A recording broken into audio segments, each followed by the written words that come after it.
2장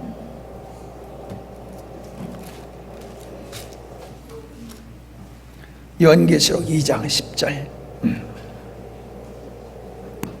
받을 고난을 두려워 말라. 볼지어다 마귀가 장차 너희 가운데서 몇 사람을 옥에 던져 시험을 받게 하리니 너희가 10일 동안 환난을 받으리라. 내가 죽도록 충성하라. 그리하면 내가 생명의 멸류관을 네게 주리라.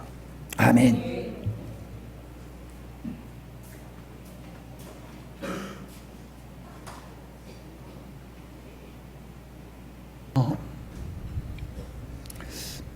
목사로서 안타까운 때가 언제냐 하면은 은혜의 시간을 준비했는데 은혜의 시간에는 참여 안 하고 예배 드리러 와서 기도받겠다고 하는 사람들이에요.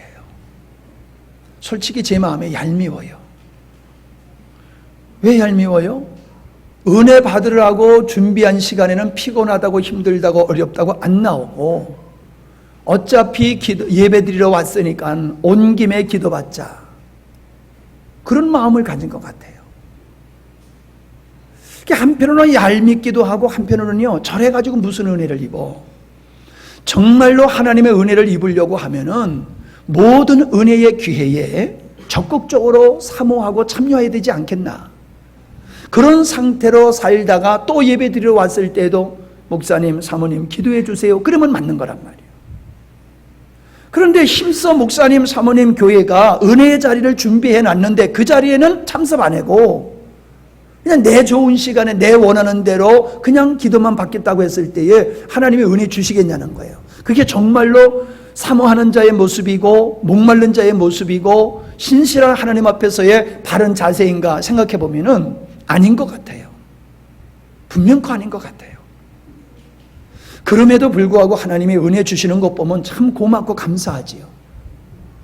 그런데 자비하신 하나님께서 은혜와 긍휼로 그렇게 은혜 주시는 것을 그렇게도 해도 되는 줄 알고 그냥 마냥 그런 식으로 하면서 그냥 목사님, 사모님에게는 아무 때나 기도해 주시면은 기도해 줘야 되는 분으로 착각하고 있는 것 같아요. 여러분, 잘못된 생각입니다. 사모하고 준비되지 않는 상태에서, 그리고 기도해 주는 분이 성령에 감동된 상태가 된 상태에서 기도를 해줘야지, 기도해 주시는 분은 어떠한 상태에 있든지 상관없이 그냥 내가 아무 때나 기도받기만 원하면은 그저 가서 기도받을 수 있고 목사님, 사모님은 기도해 줘야 된다. 그리고 그렇게 기도받으면 역사하실 거다. 천만의 말씀이에요. 야곱에게 축복해 준 후에 에서가 와서 복을 빌어달라고 그랬어요. 근데 그때 안 빌어줬어요. 물론 여기에는 이미 영적인 하나님의 섭리가 있는 것도 사실이지만은 제가 목회를 하면서 볼 때예요, 말씀을 증거할 때나 기도할 때나 온 힘을 다해서 다 했을 때는요, 나중에 끝이 나면 바닥이 나요. 더 이상 기도해 줄 수 있는 힘과 내적인 영적인 충만함이 없어요. 이미 다 쏟아붓기 때문에. 근데 그때 와서도 기도해달라고 그러는 거예요. 안 해주자니 참 그렇고 해주자니 내 안에서는 이미 다 바닥이 났는데 줄 건 다 줬는데 그 시간에 은혜 안 받고 딴 시간에 와서 은혜 달라고 그럴 때 보면은 안타까워요. 내 식으로 믿음의 생활하는 거 아닙니다. 내 맘대로 믿음의 생활하는 게 믿음이 아닙니다. 우리는 영적인 원리를 좀 발견할 좀 보고 깨달았으면 좋겠어요. 아니, 혼자 기도는 열심히 하는데 이런 시간에는 안 와서 기도해. 그 무슨 심보예요? 혼자는 기도 잘해. 근데 기도 시간에 모이세요. 그럼 안 모여. 자기 혼자만 잘해.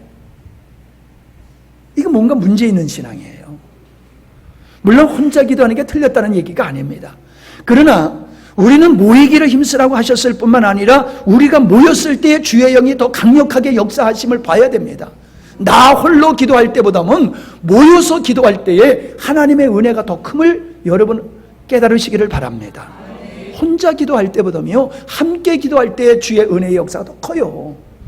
근데 어째서 함께 할 때는 빠지고 꼭 혼자 와서 기도하냐 말이요. 그건 마치 함께 기도하는 것은 무시하는 것 같은 느낌이 들어요.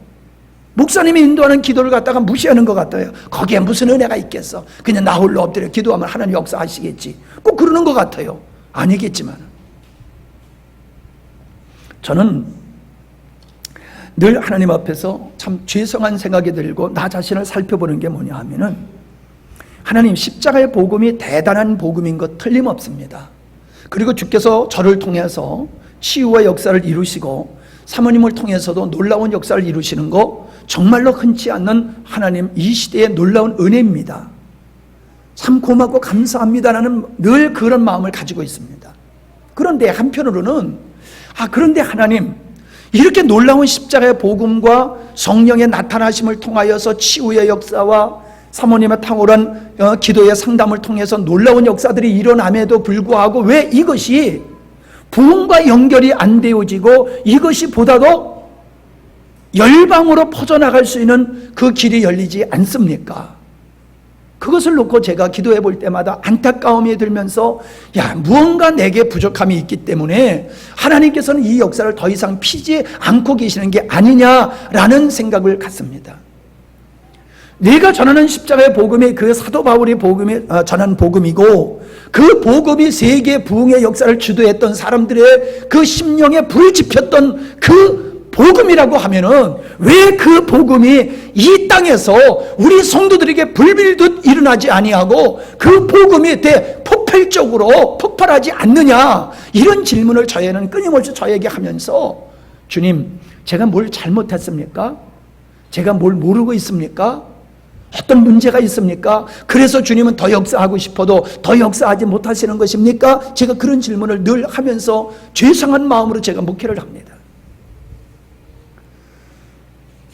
우리 교회가 결코 어떤 교회보다 커야 된다는 논리에서 하는 얘기가 아닙니다. 그래서 직성이 풀려야 된다는 얘기가 아닙니다. 분명 그 우리의 복음이 확실한 복음이고 틀림없는 바울이 전한 그 복음이라고 한다라고 하면은, 이런 복음이 선포되지 않는 그 어떤 교회보다도 교회가 교회다워야 되고, 교회가 보다도 생명이 넘치고, 보다도 교회가 양적으로도 부흥해야 되는 게 맞지 않습니까? 저는 그렇게 기도를 자문을 해봅니다, 하나님 앞에. 그런데 이게 뭡니까? 물론 많은 분들이 우리 교회 와서 보면 참 모범적인 교회라고 그래요. 시골 교회면서 산속에 있는데 젊은이들로 모여지는 이런 교회, 특이한 교회다. 맞습니다. 이 시대를 바라보면은 정말로 시골에 있으면서 이만한 젊은이들로 이루어진 이런 교회 찾아보기 흔치 않습니다. 그래서 많은 분들이 우리 교회를 좋은 교회라고 이야기를 합니다.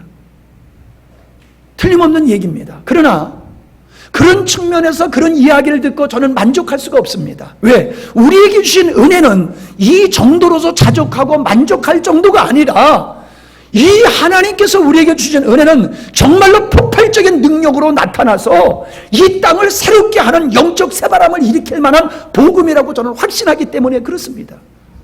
그런 복음이 확실함에도 불구하고 왜 이런 역사가 일어나지 않느냐라고 하는 그런 질문을 하면서, 그것은 목회자인 나에게 뭔가 문제가 있다는 그런 자책을 하면서 돌아보면서 목회를 하고 있습니다.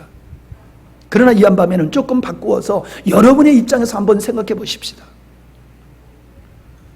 정말로 이 시대에 찾아보기 힘든 십자가의 복음과 그런 현장이 우리 삶 속에서 이루어지는 그런 목사님과 사모님을 모시고 신앙생활하는 우리들이 정말로 그 복음 때문에 우리의 신앙이 다른 사람들과 다르고 다른 열매를 맺고 이 시대에 대안이 될 수 있는 그러한 성도로서 내가 지금 속하고 있는가를 우리 자신이 한번 돌아보자는 겁니다. 우리 구역장들 한번 생각해 보세요. 나 우리 구역장들 이 찬양 인도하는 거 보면 마음에 안 들어요. 여러분, 우리 구역장들 일어나 봐요. 일어나 봐. 마음이 어떨지 모르지만은 찬양하는 모습들이 그게 뭐예요? 여러분들이 나와서 그렇게 찬양 인도하는데 다른 사람이 은혜 받겠어요? 한번 생각해 보세요.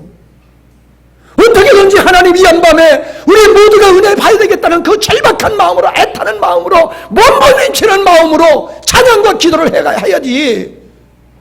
이 뭐 들러리 쓰는 양말이야 뭐 찬양하는 모습들이 그게 뭐예요? 안타까워요. 앉으세요. 나는 그런 기질이 아니다. 우리가 뭐 기질을 따라서 믿음의 생활을 하는 겁니까? 아니에요. 우리는 주의 영에 이끌림을 받고 그분에 사로잡혀서 우리가 나가는 겁니다. 내가 은혜 받아야 할 책임이 있어요. 우리 이준석 카카오톡에 보낸 걸 보면은 애를 기를 때는 먹어도 또 먹고 먹기 싫어도 애를 위해서 그냥 꾸역꾸역 먹는다고 그러더라고요.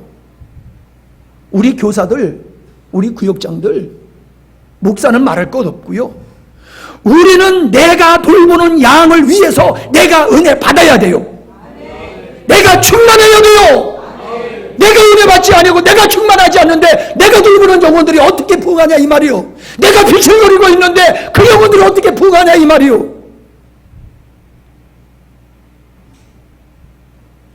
여러분 그냥 이래도 좋고 저래도 좋다라는 모습으로 살아갈 시대가 아니란 말이에요. 지금 누구들도 이 시대를 바라보란 말이요. 우리가 은혜 안 받고 어떻게 이 세상을 이길 수 있으며 우리가 주의 은혜 받지 아니하고 어떻게 영혼들을 보존하고 지켜갈 수 있냐 말이요. 내 힘으로 돼요? 안 돼요. 저도 안 되고 여러분도 안 돼요. 그러니까 우리는 하나님 앞에 엎드려야 되고 그러니까 우리는 하나님의 은혜에 목마름으로 나가야 되는 거예요. 역사 안 해도 되는 게 아니에요. 역사 안 하면 나 죽습니다. 약복강가에서 엎드리고 있는 그 야곱과 같이 하나님 내가 안 먹으면 우리 애가 죽습니다. 그러니까 난 먹어야 됩니다. 그리고 엄마가 큰 살이 쪄도 먹는 거예요. 그냥 막. 오늘 우리들의 의식 속에는요 나를 위해서 은혜 받는 게 아니라 너를 위해서 하나님을 위해서 우리는 은혜 받고자 하는 열정이 있어야 된다는 거예요. 그게 없으면 살았다고 하나 죽은 거나 뭐가 다르겠냐 말이에요. 여러분 저는 나를 위해서 구하는 것들은 그만큼 주셨으면 된 것 같아요. 나를 위해서 은혜 받고자 한 것은 이미 주신 은혜만으로도 족할 것 같아요. 이제 더 은혜 달라고 부르질 것 없고 순종하기를 힘쓰는 것이 우리 자세가 되어야 될 것 같아요. 나를 위해서는. 그러나 주의 나라를 위해서는 먹어도 받아도 부족한 거예요. 아멘? 아멘 크게 해요. 일어났다 앉은 사람이 아멘 소리가 왜 이렇게 적어? 나를 위해서는 이만하면 좋게 이만큼 은혜 주셨으면 됐지 뭐 이제 감사하고 순종만 하면 돼. 그러나 하나님의 나라를 위해서는 내가 아무리 은혜 받아도 이거 가지고 안 되는 거예요. 늘 목마름이 있어야 되는 거예요. 늘 부족함이 있어야 되는 거예요. 그래서 잠이 오지 아니하고 목마름 속에 하나님 앞에 몸부림쳐야 되는 거예요. 주여 내가 제대로 서야지 우리 교회가 제대로 서지 않습니까? 주여 내가 제대로 서야지 우리 구역이 제대로 서지 않습니까? 주여 내가 바로 서야지 나에게 맡겨주신 영혼들이 제대로 서지 않습니까? 내가 먹은 것만큼 저들이 먹을 수 있고 내가 성장한 것만큼 저들이 성장할 수 있고 내가 충만한 만큼 저들이 충만할 수 있는데 주여 나를 이끌어 주시옵소서. 나로부터 시작되리. 내가 은혜 안 받는데 어떻게 다른 사람이 은혜 받아요? 목사가 은혜 안 받는데 다른 사람이 어떻게 은혜 받아요? 목사가 성령 충만해야지 설교가 살아있는 거지 목사가 비실거리는데 어떻게 설교가 능력이 있어요? 찬양하는 사람이 은혜가 있어야지 찬양의 은혜가 있는 거요. 구역장의 은혜가 있어야지 교사들이 은혜가 있어야지 그 말씀 속에 성령의 역사하심이 있는 거다 이 말이요. 이만하면 좋겠다고요? 그게 사단의 덫에 걸려있는 모습이에요. 지난번에 우리 무교 기도할 때 이 전사가 그런 얘기를 했어요. 목사님 주변에는 많은 사람이 찾아오고 목사님 주변에 많은 사람이 목사님을 통해 은혜를 받는데 그냥 은혜 받는 데에 머물러 있다는 거예요. 그냥 목사님에게 은혜 받는 것으로서 만족하고 거기 머물러 있다는 거예요. 이제는 은혜 받는 것으로 머물러 있지 말고 헌신자요 동역자로 서기를 위해서 우리 기도해야 되겠다.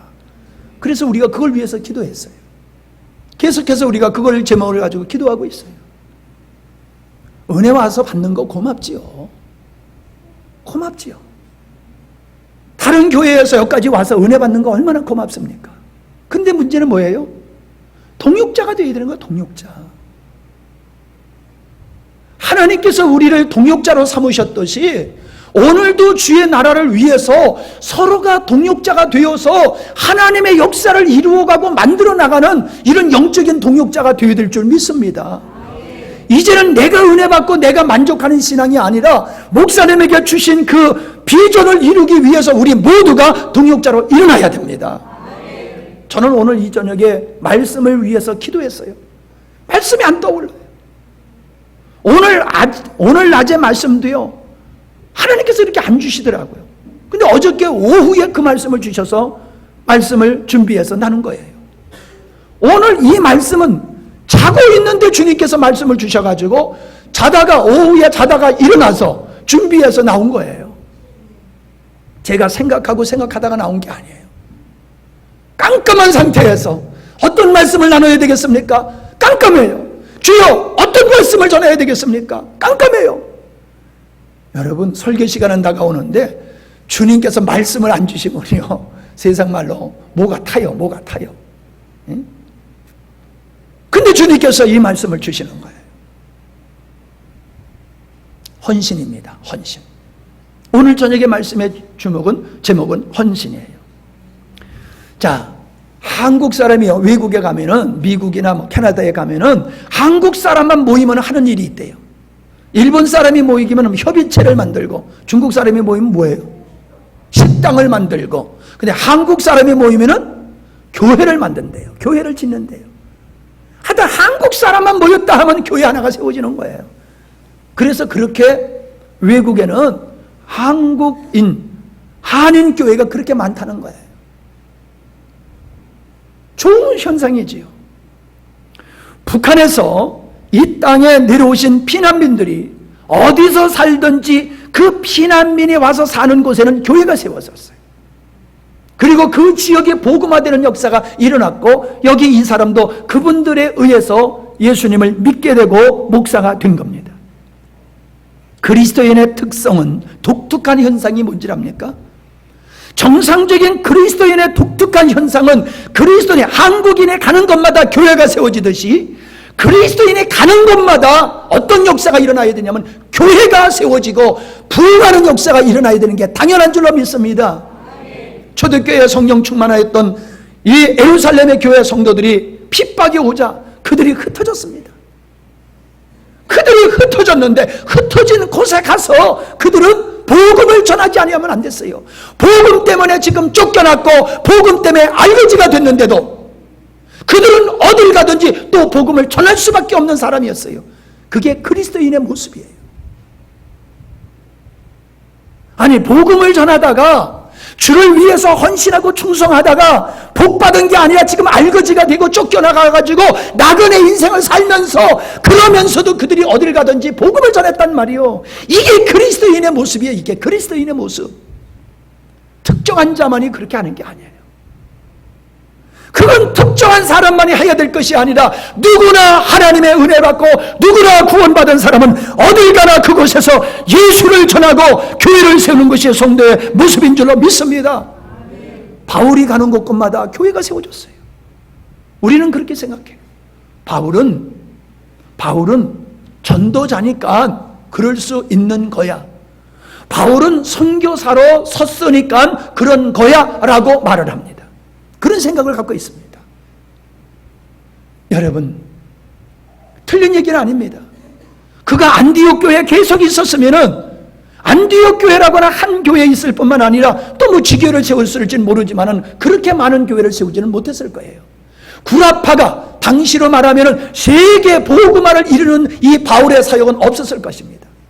그런데 바울이 전도자가 되어서 전도하여 전도 여행을 떠나는 곳곳마다 그가 머물다 가는 곳에는 교회가 생겨졌어요. 그가 머물다 가는 곳에는 교회가 세워졌어요. 그가 머물다 가는 곳에. 왜? 그 안에 예수 그리스도의 영이 있었기 때문에 그런 거예요.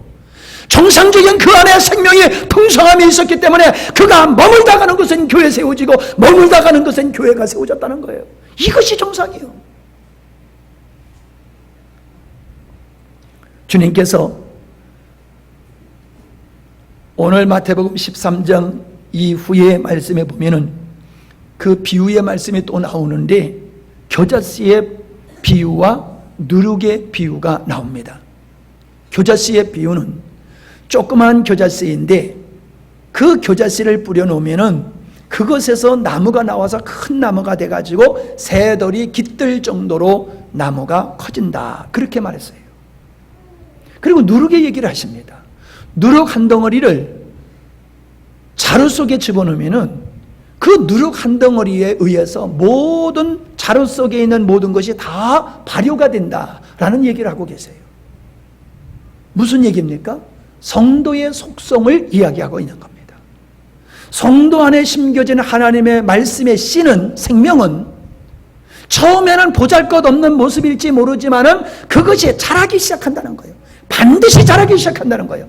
얼마만큼 자라냐? 큰 나무가 되어서 새들이 와서 기대할 정도로 그 나무는 자란다. 이것이 그리스도인의 생명의 속성을 얘기하고 있는 거예요. 예수를 믿는데도 신앙이 안 자라. 자라질 않아. 맨날 그 자리에 있어. 이건 비정상이라는 거지요. 누룩은 번식이요, 다른 존재를 변화시키는 거예요. 자기와 같은 존재로 변화시키는 게 누룩이요. 예수 믿는 사람은 다른 사람을 변화시키는데 누구와 같이 변화시키냐? 자기와 같이 변화시키는 거예요. 누구와 같이? 자기와 같이 변화시키는 거예요. 나와 같이. 그래서 모든 사람을 예수쟁이로 만들어버리는 거예요. 그래서 바울을 가리켜서 저는 연병이라, 전염병자라고 그랬어요. 전염병자. 왜? 그가 가는 곳곳마다 모든 사람이 그를 닮아가는 거예요. 바울에게 다 흡입돼버려. 그래서 바울 같은 사람이 다 돼버리는 거예요. 그러니까는 연병을 퍼뜨리는 자라고 그렇게 말을 했던 것입니다. 헌신, 전도, 이것은 복음에 대한 우리의 반응이라는 겁니다. 내가 생명이 있다라고 하면은 그 복음을 접한 자는 반드시 어떤 반응이 나오느냐 하면은 복음을 전하고 복음을 위해서 헌신하는 반응이 나온다는 것이에요. 다른 말로 표현하면 구원의 증표다라고 하는 겁니다. 구원의 증표. 뭐가? 주를 위해서 헌신하는 거, 복음을 전하는 거, 이것이 구원받은 자의 증표라는 거예요.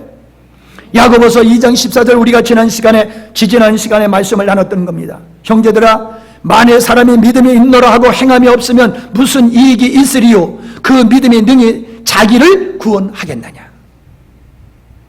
믿음이 있어? 그러면 행함이 있어야 돼. 행함이 없으면 그건 죽은 믿음이야. 그 믿음 가지고는 안 돼. 그런데 여러분, 행함 중에 하나가 뭡니까? 주를 위해서 헌신하게 돼 있는 거예요. 내가 믿음이 있으면, 구원의 믿음이 있으면, 하나님의 자녀가 됐다는 확신이 있으면 그 나를 구원하신 그 하나님을 향하여, 나의 아버지 되신 그 하나님을 향하여 헌신하게 되어 있는 거예요. 구원을 받았는데 헌신이 없다? 이건 아니에요. 반드시 구원받은 자는 그분을 위해서 헌신하게 되어 있다라고 하는 것 사실입니다.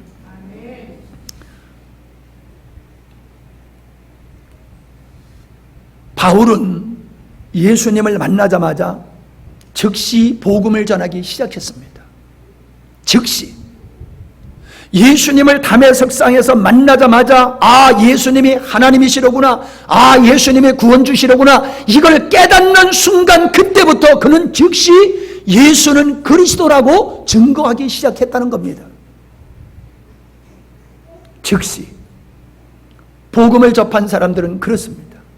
특별히 우리 중국 교회를 바라보면요, 중국이 공산사회주의 그 문화혁명 이 과정을 통하면서 엄청난 핍박을 받았습니다. 그런데도 비밀리에 복음이 전파되었습니다.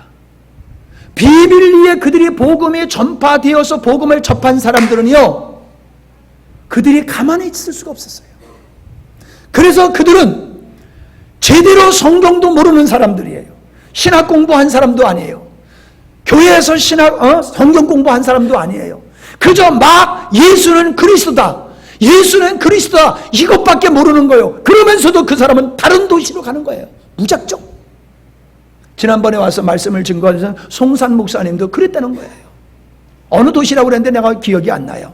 그 도시에 조선족들을 전도하기 위해서 무작정 가족들을 이끌고 누가 오라고 그랬는데도 없는데, 자기를 초청한 사람도 없는데 그냥 무작정 거기에 갔다는 거예요. 그 도시에서 조선족 찾기가 백사장에서 반을 찾는 것과 같더라는 거예요. 가만히 기도해 보니까는 야, 조선족 식당을 찾아가면은 되겠구나. 그래가지고 조선족 식당에 가가지고 밥을 먹으면서 내가 이런 사람이고 이렇게 내가 복음 전하러 왔는데 나에게 조선족들을 좀 소개시켜 달라고. 그래가지고 소문이 나기 시작해서 한 사람, 두 사람 해가지고 그분들을 거기서 전도하고 그분들을 돌보는 일을 하기 시작했다고 그러더라고요. 그분들은요, 신학 공부하고 전도 간 게 아니라 전도한 후에 신학 공부를 하고 있어요. 송산 목사님이 나이가 몇 살이라고 그랬죠? 49? 네, 49에 지금 신대원을 공부하고 있어요.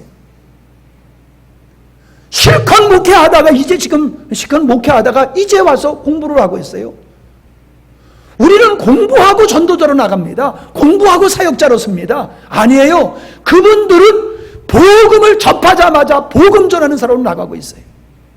이번에 빛세계 선교회 대표이신 목사님하고 얘기를 하는데 2년 전인가 그때만 해더라도 그 아프리카의 자국인 선교사가 200명이었다고 그러더라고요.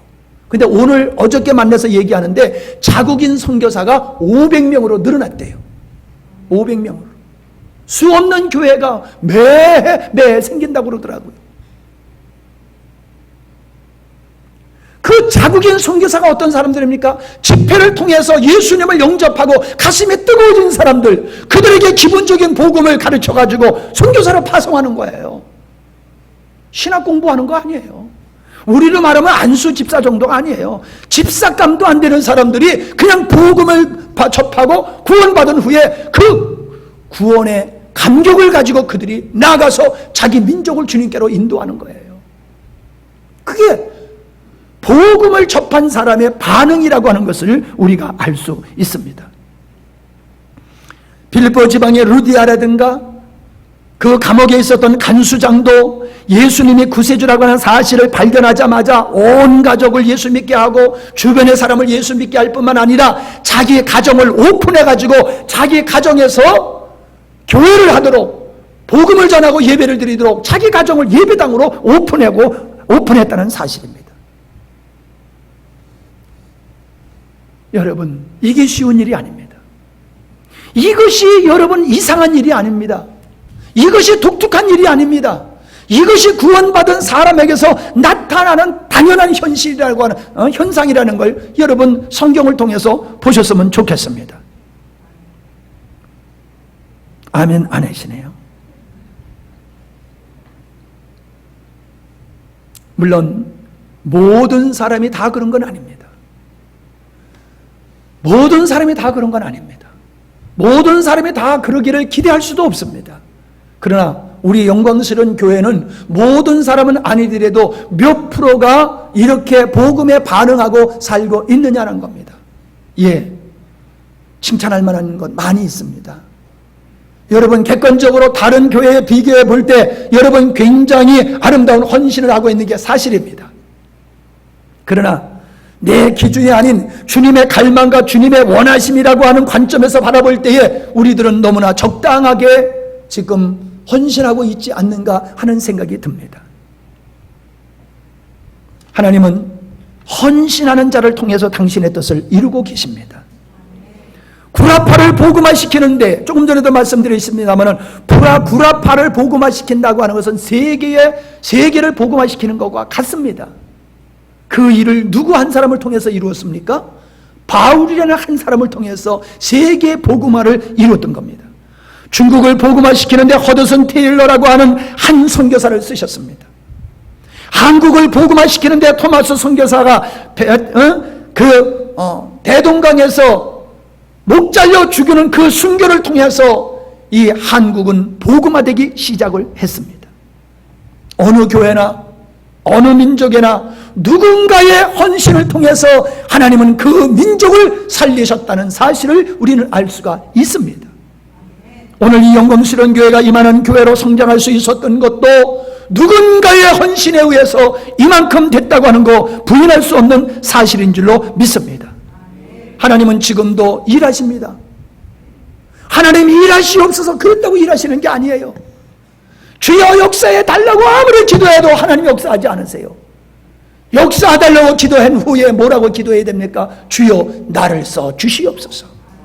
그리고 내가 일어나 주의 역사를 위해서 내가 헌신할 때에 하나님의 역사를 우리는 맛볼 수 있음을 믿으시기를 바랍니다. 하나님은 우리를 구원하셨을 뿐만 아니라 우리를 동역자로 삼으셨어요. 저와 여러분을 위대한 하나님 나라의 동역자로 삼으셨어요. 얼마나 위대한 겁니까? 얼마나 감사합니까? 이걸 소홀히 여길 수 있어요? 찬양하는 사람들 얼마나 소중한 자리예요. 근데 내가 봤을 적에 소중하게 여기는 사람도 있지만 소중하게 여기지 않는 사람도 있는 것 같아요. 나를 하나님의 동역자, 하나님의 역사의 동역자로 불러주셨을 때는 정말로 감지덕지 우리는 죽도록 충성하는 것이 당연한 줄 믿습니다. 모세 한 사람을 통하여 하나님은 이스라엘 백성 200만이 넘는 민족을 애굽에서 건져내는 역사를 이루셨습니다. 느헤미야의 한 눈물의 기도를 통하여서 무너졌던 예루살렘 성을 수축하는 역사를 이뤘습니다. 주여 나로 하여금 그 한 사람이 되게 해주시옵소서. 우리 그렇게 기도했으면 좋겠습니다. 이 시대에 나를 느헤미야와 같은 사람으로 나를 써주시옵소서. 주여 이 시대에 나를 모세와 같은 사람으로 나를 써주시옵소서. 저 중국을 구원했던 저 허스든 테일러와 같은 그 한 사람이 내가 되게 하여 주시옵소서. 우리가 그런 기도를 정말로 몸부림치면서 했으면 좋겠어요. 하나님, 이 한양 땅을 살리는 데에 나를 써주시옵소서. 하나님은 많은 사람을 통해서 일하시지 않았더라고요. 적은 사람, 그 한 사람을 통해서 하나님은 그 역사를 이루셨더라고요. 우리가 그런 기도했으면 좋겠어요. 숫자가 많아서가 아니에요. 한 사람을 통해서 역사가 일어나기 시작한 거예요. 한 사람을 통해서. 그러니 우리 모두가 주여 나 한 사람으로부터 이루어지리라, 시작되리라. 주님 나를 그 한 사람으로 써 주시옵소서. 우리가 이 몸부림치는 기도와 헌신이 있기를 사모합니다. 사모합니다. 하나님은 그렇게 여러분을 지금 기다리고 계세요. 여러분의 그 기도를 사모하고 그런 기도를 주님께서 사모하고 기다리고 계세요. 맨날 그냥 자식을 위해서나 기도하고 그냥 내가 가지고 있는 문제나 해결해달라고 기도했지. 주님 나를 그렇게 써주세요. 내가 안 돼요? 그러면 내 자식이라도 써주세요. 내가 안 되면 내 자식이라도 그렇게 써주세요. 내 자식도 안 돼요? 그러면 누군가를 써주세요. 이 땅을 복음화시키고 이 땅을 구원하는 일을 위해서 누군가를 하나님 일으켜 사용하여 주세요. 여러분, 내가 못해도 내가 기도하여 그런 한 사람 세우면은 내가 하는 것이나 진배 없습니다. 우리 그런 기도로 좀 힘썼으면 좋겠습니다. 아멘. 하나님은 이러한 당신의 일에 헌신하는 자들에게 능력을 주십니다.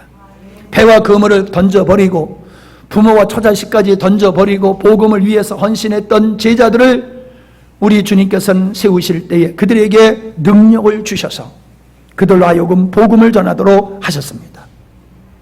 오순절의 성령의 임하심이 그러합니다.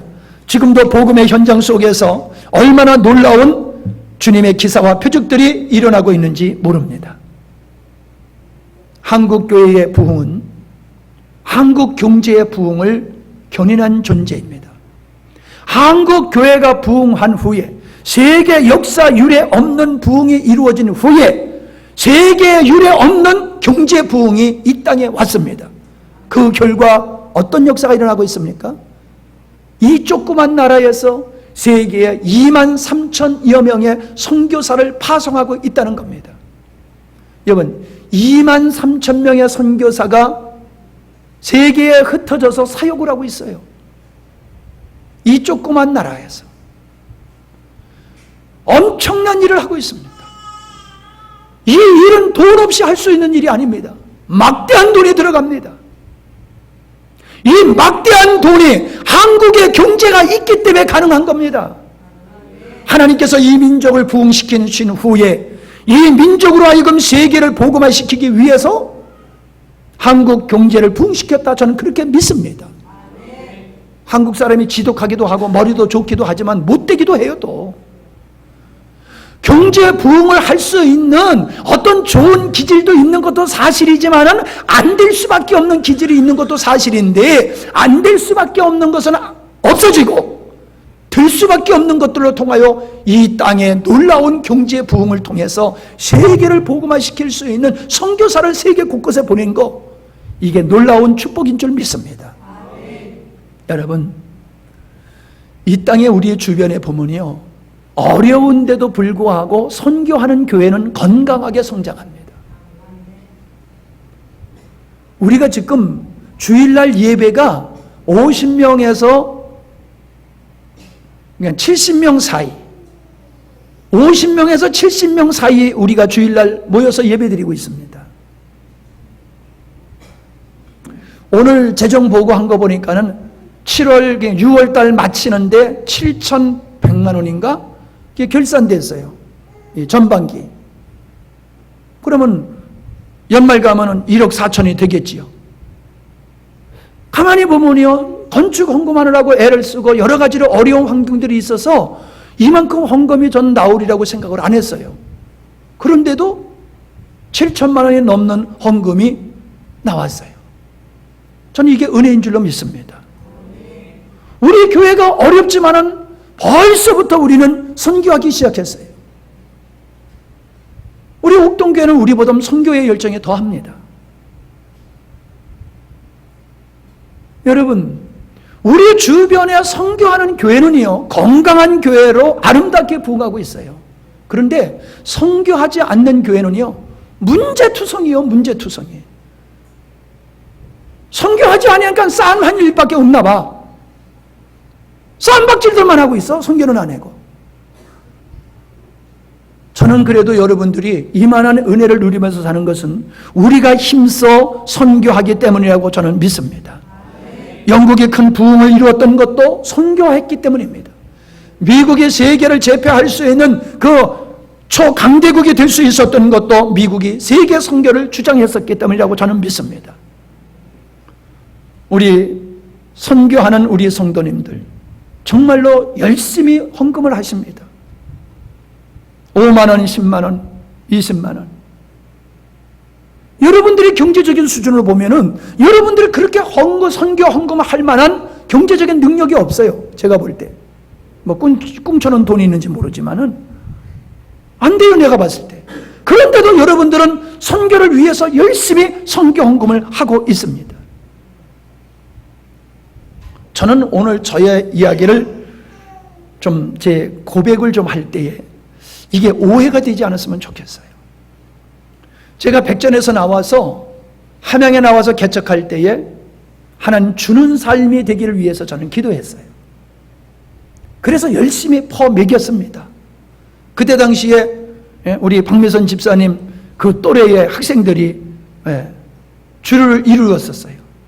학생들이 오면은 뭘 헌금을 해요? 먹고만 가는 거지요. 그러니까 우리 어머니가 보셔가지고 걱정이 태산 같아. 아이고, 헌금도 못하는 애들이 와서 맨날 퍼먹고만 가고 또 목사는 그냥 퍼주기 좋아가지고 맨날 퍼주기만 하니 저 어떻게 먹고 사는가? 여러분, 제가 주의 이름으로 퍼주기 시작하고 섬기기 시작한 이후로부터 저의 삶 속에 떨어짐이 없어요. 떨어짐이 없어요. 안 믿어지시는가 본데 그냥 믿으세요. 제가 지금 거짓말 안 하고 있어요. 그냥 믿으세요. 저는 무엇을 먹을까 마실까 그거 걱정하지 않고 살아갑니다. 내가 교회에서 사례비 얼마나 받는지 여러분 아실 거예요. 나에게 들어오는 고정 수입이라고 하는 것은 딱 정해진 거예요. 그러나 저는 쓸 때에는 들어오는 것 생각하지 아니하고 주님께서 저에게 감동 주면은 그냥 합니다. 나머지는 하나님 책임져 주세요. 그리고 합니다. 사모님이 걱정스러워 하세요. 그런 얘기하면 성도들이 오해를 하지 않을까 염려를 하는데요. 그 오해를 할 게 아니라 여러분들이 은혜를 받아야 될 거예요. 제 개인적으로 선교헌금을 100만 원 이상을 합니다. 성령이 감동되실 때는 얼마든지 내가 주님께서 누군가에 주라고 그러면은 저는 그 액수에 상관없이 그냥 줍니다. 모르지요? 예, 그래서 저는 줍니다. 왜? 주님이 주셨으니까. 나에게 맡기셨다가, 지금 너에게 주라. 그러니까 저는 주는 거예요. 내 것이 아니야. 하나님이 나에게 줬기 때문에, 맡겼기 때문에, 이젠 또 나는 맡은 자라서 주님이 감동되는 대로 하는 거예요. 교회에서 사례 들어온 것만 고정수입이고 없어요. 그런데 내가 주님이 원하는 대로 순종하고 헌신하며 나가니까는 하나님께서 나에게 돕는 자들을 붙이셔가지고요, 채워주시는 거예요. 하도록 역사해 주시는 거예요. 바울을 돕는 사람들이 있었듯이 저를 도와서 목회 사역, 치유 사역, 기도 사역을 하고 말씀을 전할 수 있도록 저를 돕는 분들이 있습니다. 그분들이 저를 도와주기 때문에 제가 할 수 있는 거예요. 어떤 분들이 오해하고 있는 분들도 있어요. 목사님이 기도하면은 돈 받는다고 생각하는 사람도 있어요. 저는 기도해 주니까 대가로 돈 가져와 한 적 없습니다. 거저 받았으니 거저 주라고 했기 때문에 저는 그냥 해줍니다. 그런데 은혜 받으신 분들이 은혜 받고 나니까 너무너무 감사해요. 그러니까 나름대로 감사의 표현을 하는 거예요. 그거를 이모저모로 해요. 오실 때 선물을 사오기도 하고, 과일을 사오기도 하고, 떡을 사오기도 하고, 현금으로 하기도 하고, 티켓을 주기도 하고, 다양한 모습으로 은혜 받고 또 그 은혜의 보답을 하는 그분들의 손길을 통해서 저에게 필요한 것들이 공급되어지고 또 사역을 하는 거예요. 어떤 분들은 목사님이 돈을 받는다고 생각을 해요. 나 돈 가져오라고 그런 적 없어요.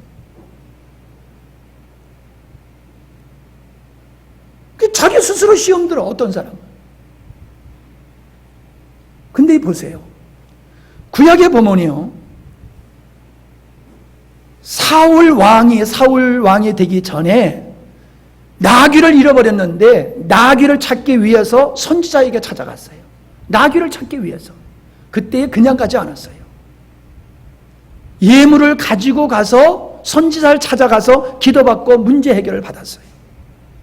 야곱도요, 자기 자식을 축복 기도해 줄 때에 그에게 별미를 가져오라고 그랬어요. 하나님은 이스라엘 백성들에게 다 기업을 줬지만은 하나님의 일을 하는 레위 지파에게는 기업을 주지 않았어요.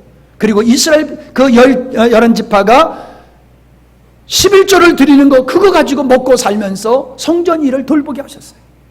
소에게 망을 씌우지 말라고 그러셨어요.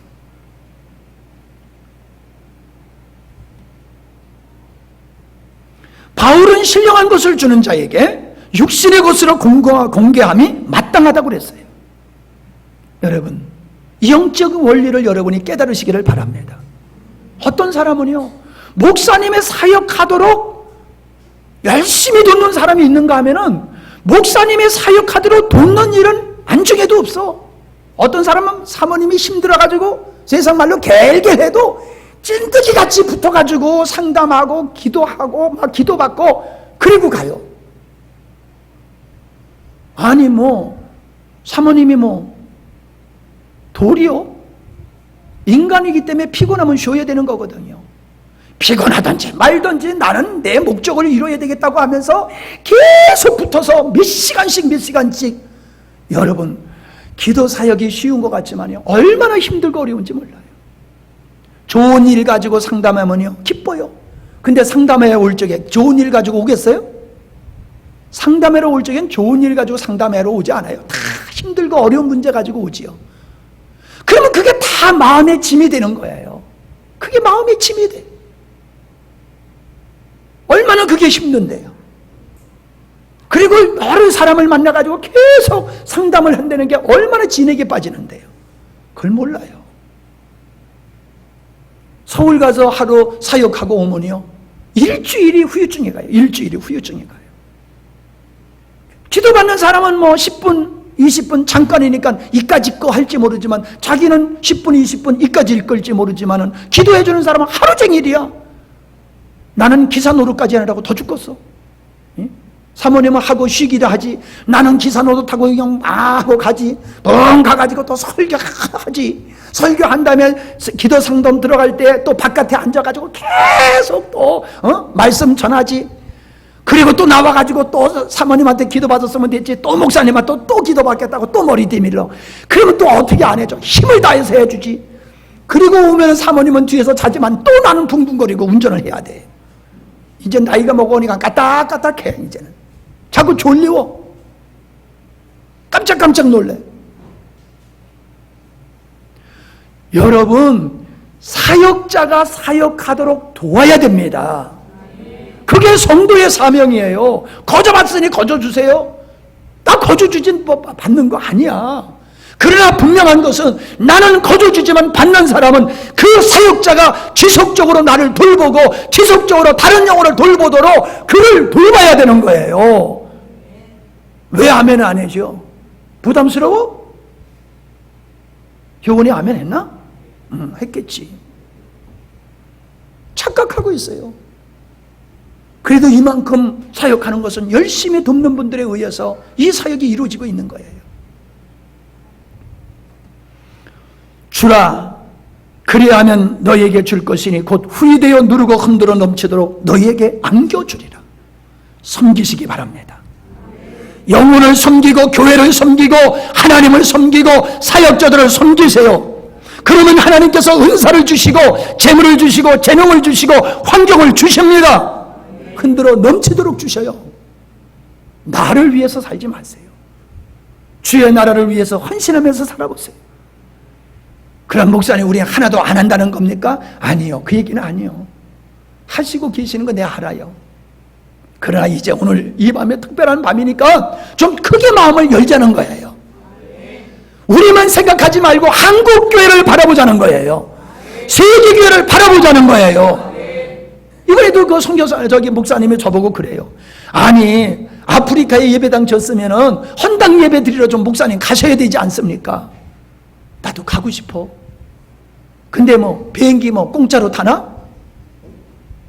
거기 갔다 오려고 그러면 비행기 값 줘야 되고 그냥 가나 선물 사가지고 가야 되고 경비 나야 되고 예배당 짓는 것만큼의 돈이 또 들어가. 그러니까 나 가고 싶어도 못 가는 거예요. 여러분 우리 교회가 목사님이 어디든지 선교 현장에 마음대로 갈 수 있도록 우리 교회가 뒷바라지 해야 되는 게 맞는 겁니다. 아니 못할지언정 맞는 거예요. 그게 맞지요? 그게 맞는 거예요. 내가 못한다고 내가 여러분에게 뭐라고 그러지 않잖아요. 그러나 그게 맞는 거고 여러분은 그걸 위해서 기도해야 된다 이 말이요.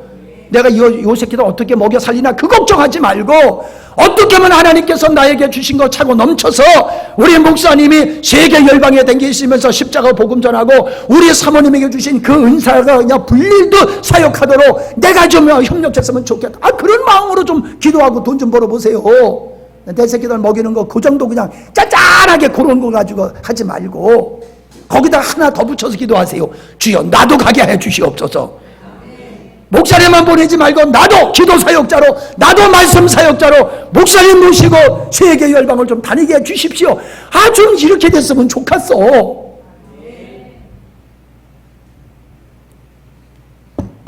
아멘? 어차피 사는 거 좀 그렇게 살자고요. 어차피 사는 거.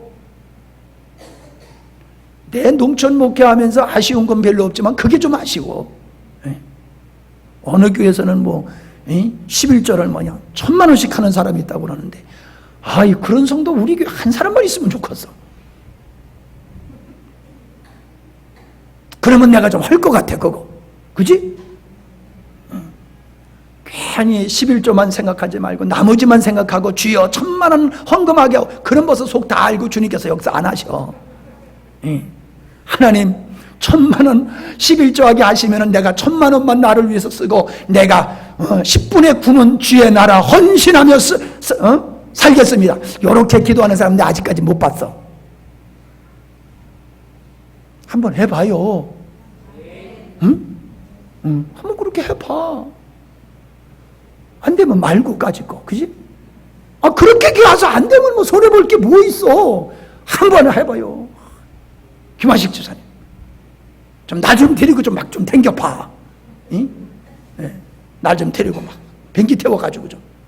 누가 좀 나 비행기 태워서 좀 데리고 댕겨보실려? 이 지원자가 없잖아, 이거. 참. 나 혼자 냉수 마시고 있는 거야, 지금. 여러분, 주님께 충성하는 자가 자기에게 충성할 수 있어요. 그리고 가정에도 충성할 수 있어요. 사람들은 주님께 충성하면 가정 다 팽개쳐버리고 이상한 사람으로 되리라고 생각하는데 그건 진짜 이상한 사람이나 그래요. 제대로 주님께 충성하는 사람은요, 자신에게 충성해서요, 충실해가지고 자기에게 주어진 역할 철저히 감당합니다. 가정 철저히 감당합니다. 그런데 주님께 충성 안 하는 사람은요, 자기밖에 몰라, 자기밖에. 그리고 어떤 사람은 제 일도 감당 못해. 가정에 충성하지 않아. 주님께 충성하는 사람은 가정에 충성하게 되어 있어요. 아멘? 그렇습니다. 맞는 얘기예요. 충성과 헌신은 믿음의 속성입니다. 지식이 역사를 일으키는 것이 아니에요. 역사는 헌신을 통해서 하나님이 하시는 걸 믿으시기를 바랍니다. 제가 자주 얘기하지만요, 우리 진토리 교회는요, 목사님 자신이 주를 위해서 온전히 헌신하고자 결혼을 안 하셨어요. 그 목사님과 같이 결혼 안 하고 오직 주의 나라를 위해서 헌신하시는 분들이 여러 분 계세요. 주의 나라를 위해서 결혼을 안 하고 주의 나라를 위해서 온전히 헌신하시는 분들이. 바울이 그랬잖아요. 결혼해봐라. 자식들 먹여 살리는 거 걱정하는 것 때문에 거기에 신경 쓰느라고 주님 앞에 제대로 충성하지 못하지 않느냐. 그러니까 결혼 안 하는 것도 좋다 그랬잖아요. 그 말씀과 같이 주의 나라를 위해서 결혼 안 하고 그렇게 살아가시는 분들이 진토리교회는 여러 분 계시다니까요. 그분들을 위해서 진토리교회가 서가는 거예요. 그렇다고 여러분 다 막살내라는 얘기 아니요. 앞으로 결혼하지 말라는 얘기도 아니요. 뭔 얘기요? 그렇게 우리는 주를 위해서 헌신하는 것이 결혼 생활하는 것보다 중요하다는 거예요. 그런 의식이 우리에게 있으면 결혼해도 괜찮아. 문제되지 않아. 꼭 결혼 안 하는 것만이 주를 위해서 헌신하는 길이 아니에요. 의식이 중요한 거예요. 중심이 중요한 거예요. 죽도록 충성하라고 말씀하셨어요. 죽도록 충성하라고 했으니 충성하고는 다 죽어야 되겠네? 죽도록 충성하라는 게 뭐예요? 온전히 전심으로 힘을 다해서 하나님 앞에 충성해라, 헌신해라, 그 말씀을 하고 있습니다. 저는 이제 여기 앉아 계신 오늘 이 한밤의 기도에 참석하신 여러분들이 주를 위한 것이라고 하면 그 일이 차량 운행이든지 교사든지 찬양이든지 반주든지 무엇이든지 간에 주를 위한 것이라고 하면 죽도록 한다라고 하면은 하나님 역사 일어날 줄 믿습니다. 하나님 역사하실 줄 믿습니다. 구역장들도 죽도록 하자 이 말이요. 구역장들 대답했어요? 구역장들 죽도록 충성하자는 말이요. 교사들 죽도록 하자는 말이요. 부엌에서 죽도록 하고 있으니까 할 말 없고. 차량 운영도 죽도록 하자는 말이요. 하다가 힘들면 안 하고 말고 그러지 말고. 찬양대도 바쁘다고 안 쓰는 게 아니야. 죽더라도 서야 되는 거예요. 바쁘다고 안 해? 그건 죽도록 하는 게 아니에요. 하나님은 우리를 위해서 죽으셨어요. 우리를 죽을까지 사랑하셨어요. 이제 우리가 주를 위해서 그렇게 죽도록 헌신할 차례입니다. 그러면 하나님이 우리를 통해서 일하십니다. 하나님이 우리를 통하여 일하시면은 하나님께도 영광일 뿐만 아니라 우리도 그 영광에 참여하게 되는 걸 믿으시기를 바랍니다. 하나님이 우리를 쓰시려고 그러면요, 바보 만들어서 안 쓰세요. 능력자 만들어서 쓰시지. 그러니까 하나님 앞에 쓰임 받기만 하면은, 여러분과 여러분의 자녀들이 하나님 앞에 쓰임 받기만 하면은 여러분은 하나님의 영광에 참여하는 걸 믿으시기를 바랍니다. 자, 이제 기도하는 시간을 갖습니다.